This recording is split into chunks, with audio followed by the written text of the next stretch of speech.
ended up talking with Jeff Bezos, and I guess you guys read a story that Arv passed around that I did about this. It's part of the book. But I went and talked with Jeff Bezos about the Kindle, and I don't think he would particularly agree that he wouldn't like to agree that the Kindle still kind of sits down there in the Fidelity belly, but we did talk through what was all about it. And, he said, like, well, we were trying to make the Kindle as good an experience as the book, and he admitted it was a pretty outrageous challenge. You can't, for book readers, for people who love to read books, which is the mass market for books, a paper book is still the premier experience. There's a slice of people, the early adopters, the real people, technology type people who who might like to actually read things on the Kindle better. But for the most people, most of their market, it's really books are the high fidelity experience. And so then the other thing that they were trying to do is make the Kindle the most convenient way to read a book by having it be something that you could carry hundreds of books around on one little thing, and you could download any book at any time for a little bit less price than you'd pay at the bookstore.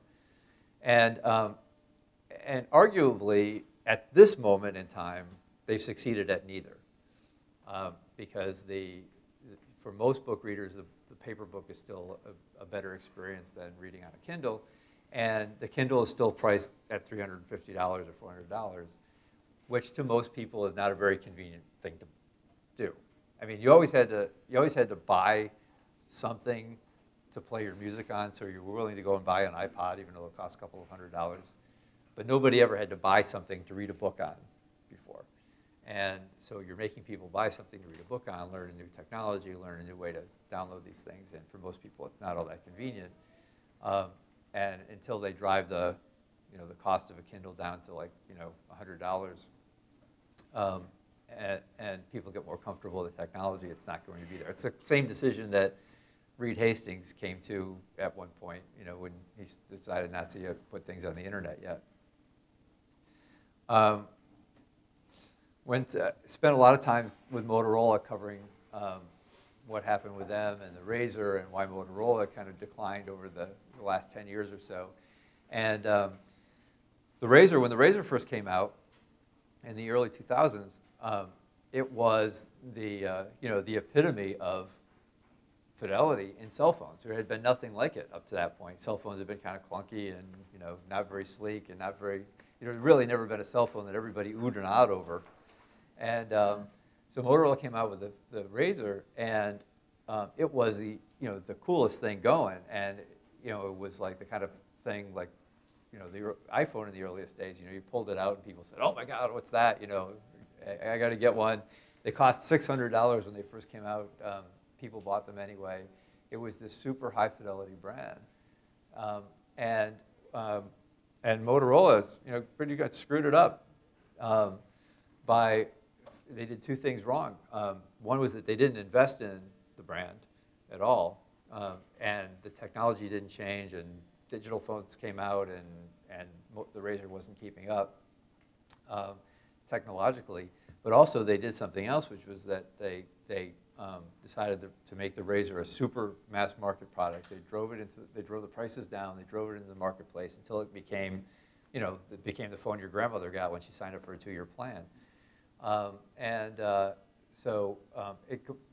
Any aura or sense of coolness about the Razr completely got wiped out by all of that, to the point where, where today, the Razr is like nothing, nothing special. In fact, it's even, to a lot of people, probably most of a phone to be avoided. So it's deep there in this Fidelity Valley. Any Hurricanes fans in the room? Sorry, I apologize for putting the Capitals up. Ted Leonsis is the owner of the Washington Capitals, and he's an old friend, and he used to be, he was one of the people responsible for the fantastic growth of AOL in the early 2000s and late 1990s. And so I took this model to Ted and talked to him about it, and he added something interesting to the conversation. And Ted said that, that for his entire business career, he'd always, the model that he'd kept in his mind was the same thing, but he used different words. For him, fidelity meant loved, and convenience meant needed. And so he always believed that any business that he was in either had to be loved or needed. And it was very difficult to be both, and if you weren't enough of either one, you were in serious trouble. And when he bought the Washington Capitals, well, certainly nobody needed the Washington Capitals. And in fact, the Capitals had so many years of being a rotten team that nobody particularly loved the Washington Capitals either. And so they were having trouble selling tickets as they were stuck down here in the Fidelity Belly. And he realized that what he had to do was he was never going to make the Capitals needed. What he had to do was make them loved. And so he invested in the team and to try to not only have a winning team, but also have a team that people could really enjoy and love. And in fact, in the past couple of years, the Capitals have continually set attendance records, and he's done quite well at it. Electric cars, kind of a topic of the moment. How does I got talking with the folks at Tesla about electric cars, and they were saying, well, electric cars have been tried a number of times over the years, but they've never been able to be successful. And and a big reason is that, well, okay, so every electric car that had come out, they were always basically like little Econobox kinds of cars. So they were not cars that were going to make many people excited about buying them. They weren't going to be loved. And they certainly weren't going to be convenient because, okay, you drive around the city for 30 or 40 miles, and then you have to go plug it in to charge it overnight. Compared to gas cars where you pull into a gas station and you refill it in 3 minutes, that's not a very convenient solution. So every electric car that had been brought out had been neither convenient nor fidelity, neither loved nor needed. Sitting in, they just came, it was a new product that just, came out and sat there in the Fidelity Belly. And what the insight that the Tesla people had about electric cars was that you had to break out of that one way or the other. So why not break out of it by, instead of making an electric sports car, make the best sports car. Give people a reason to love and want this particular product. So they built the Tesla Roadster, and I don't know if you're familiar with it, but it's a thing that's going to cost like $100,000 to buy one. But it's like a kick-ass sports car. And the aura, the identity factor of it is so high. I mean, the waiting list now is like Arnold Schwarzenegger and Larry Page and George Clooney, and so it's like the idea of owning one is just actually huge identity kind of thing, and so it has helped break electric cars out of that box that it was in. Interestingly, next year Chevy is going to come out with a Volt, and so I was looking at that, and I just wrote something for this website called Daily Finance about the Chevy Volt.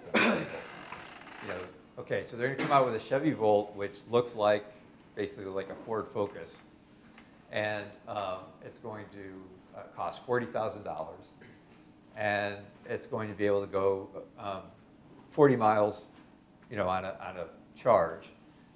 Although it does have a gas generator that will then kick in and boot the keep the battery charged to drive another like 150 miles or something like that. But you still have to end up going back and plugging in it at the end of the day. So it's, again, seems to me that the Volt is landing in the same place where it's expensive, not very convenient, not enough to make anybody really love it. I don't know. I don't have a good feeling about that particular product when it comes out. There have been a few companies that have done an interesting job of playing in both corners, and in fact, I've had this suggested to me since the book came out that that if you kind of drew a figure 8 that kind of went around the top left-hand corner and crossed in the middle and the other half of the 8 being down in the bottom right, is an interesting strategy for a big company to have brands at both ends and kind of stay out in the middle. And Apple's done a pretty good job of that. I mean, they have, they're not this, these are not in the same market, but in the cell phone marketplace, by having the iPhone, they have the super high fidelity product that gets people excited and makes people love it, and it has a factor of coolness and all of that. And in the super convenient sort of space, they have the iPod and the iTunes combination, which at one time was cool and new and different, but these days, I mean, it's not. I mean, nobody oohs and ahs when you pull out your iPod at the airport anymore. I mean, it's just become basically the ubiquitous, everyman kind of player. Intel has done a pretty good job with the strategy too. I mean, their two ends that are booming for them are the super high-end processors, and then these Atom processors that are driving the netbook sales these days, and that's been one of their biggest successes. The stuff in the middle, I mean, it does okay. It powers the basic laptops that most people get, but they're not the products that excite the marketplace. The things that excite the marketplace, that drive Intel forward, are the new super high-end chips they come out with and these new super low-end Atom chips. Now, the classic thing, right? You go to business school and you draw an XY axis, and everybody always says, the upper right is where you've got to be, so I put a question mark here about, okay, well, what about this upper right spot? Should you try to be? I mean, if in this model, who wouldn't be the best place to be at? Wouldn't that be being, super fidelity and super convenience at the same time? So I want to illustrate that question through Starbucks. And now, if you think about these two concepts we've been talking about this idea of fidelity and of convenience, they actually have a very natural pull against each other. If you're a fidelity kind of product and it's all about this exclusivity and experience and high end and you start to make it ubiquitous and try to drive the price down and try to build it out too much, essentially it's pulling in the exact opposite direction of trying to create a super fidelity kind of product. If you have something that's really high convenience and it's about low cost and availability and ubiquity, and you start to try to add features and increase the price to move up fidelity too much, you're pulling at that convenience in the opposite direction. So Starbucks is a good way to illustrate that. So Starbucks started out as a super high fidelity brand in coffee. And Howard Schultz bought this little coffee shop in Seattle, and he was passionate about the quality aspect of it. That's what he talked about and wrote about at the time. He looked back to the things he was saying.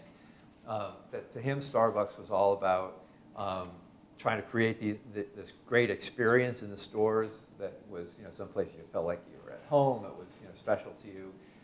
He wanted the brand to represent something so that you felt like it was part of your identity to carry around this cups with a little green label on it. The coffee had to be special and good, and even that whole thing about going in and ordering the double half-calf macchiato with skinny whatever was all about a sense of identity, a sense of you having a place in this particular world. And he created that magically, wonderfully, and Starbucks took off and became a part of the public's consciousness, and it was the coffee that said you aspired to, right? It cost $5 for coffee, but you did, who cared?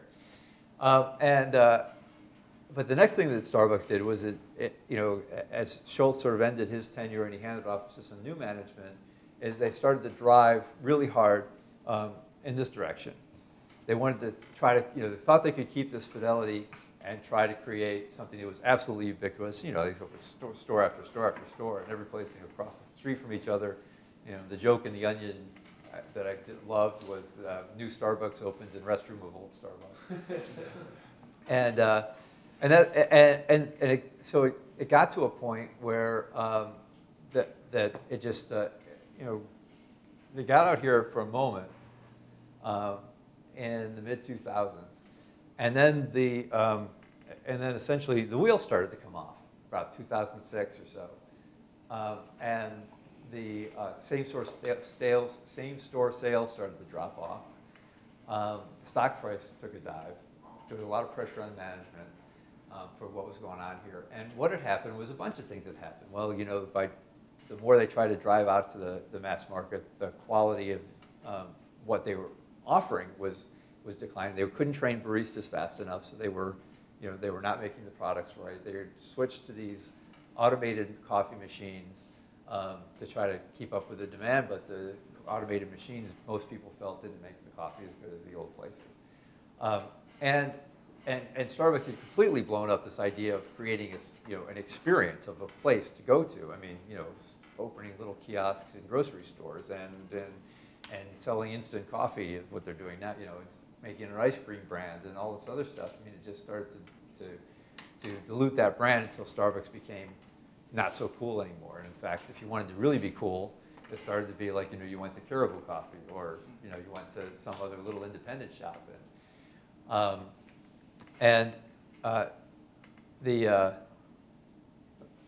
ended up calling that space up there the Fidelity Mirage, because I think it's a place you can't get to.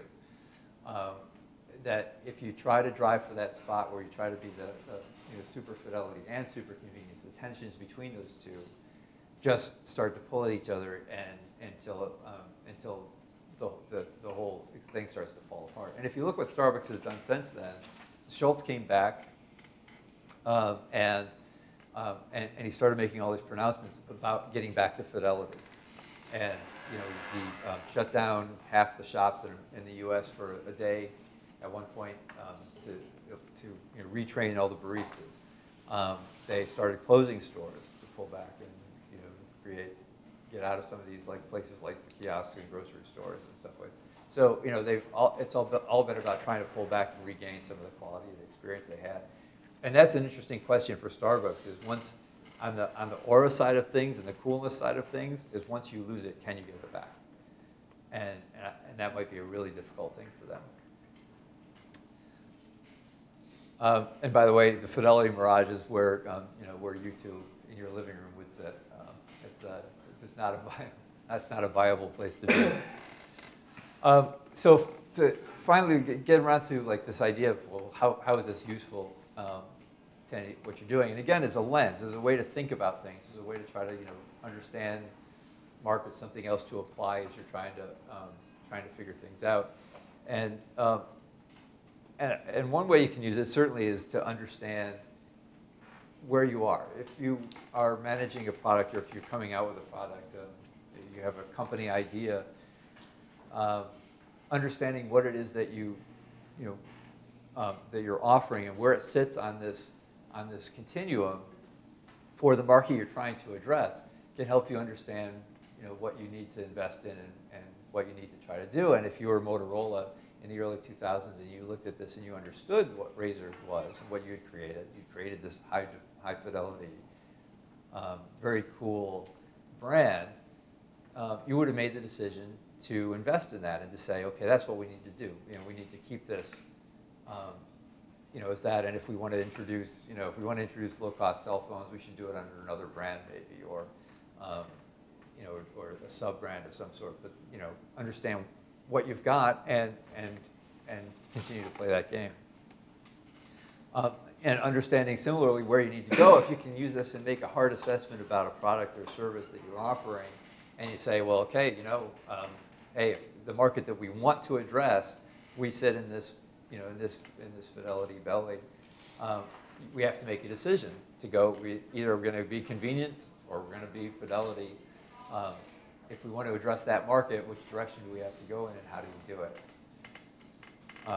And there's a flip side of this, by the way, too. Is if you say, okay, this is where this is what we make, and this is what we've got, and in a, you know, maybe in the mass market, we end up sitting in this particular place, and that's not a good place to be. The other decision, one decision is, okay, if we want to reach the more mass market, do we need to go one place or the other? The other is to say, okay, well, if we change the market, do we wind up, you know, in a better place? And if that, and that might change the idea of the market you want to address, and maybe narrow the market.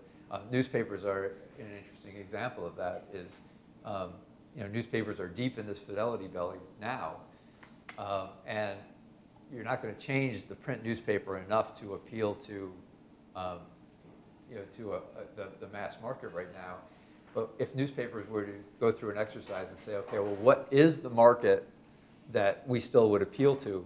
You know, could we change our focus and only market to a certain, maybe certain age group, like an older age group, and get out, you know, get the product at least a little bit out of that Fidelity belly. Certainly, the discipline to play your game. You know, in Starbucks' case, if you're a high fidelity, you know, product or service, you're probably high margin, low growth, and the pressure on you as a manager is going to be to drive towards growth. And so, having some discipline to say, you know, okay, well, we can grow, but we gotta, you know, gotta be careful about it because we don't want to dilute the brand. That's one way to look at it. And similarly, if you're a high convenience product or service, you're probably mass market, commodity, low margin, but high growth, and the pressure on you is going to be to increase margins by, you know, maybe adding features and increasing the prices. And again, you can say, okay, well, you can do that, but there's only so far you can go without diluting that convenience and what we really are strong at. And then finally, in the idea of innovation, is seeing opportunities and being able to, you know, sort of map out a marketplace and say, you know, okay, well, here's where everything, you know, sits, and if we're going to come out with a product or service, we got to be, you know, be something new or something different that beats where the other competitors are. And like if you're looking at electric cars, and you know, you could say, well, the electric cars are all sitting here, and that's why, if we wanted to make the next electric car and actually have it be a hit, we got to make either the Tesla Roadster or, you know, some maybe a $10,000 you know, super convenient kind of version of the electric car. There's a lot of you know, a lot of subtle opportunities there too, because if something is if some product out there is, you know, if you think about it, sort of makes sense. If you're looking at competing against a product that's out there in the convenience end of things somewhere, if you can offer something that's similar in convenience but just a little bit higher fidelity, that might be a winning place to be. You know, it's differentiating just a little bit on fidelity. So that's basically that's the book, and so those are the basic ideas. We can do, you know, talk about it and do questions.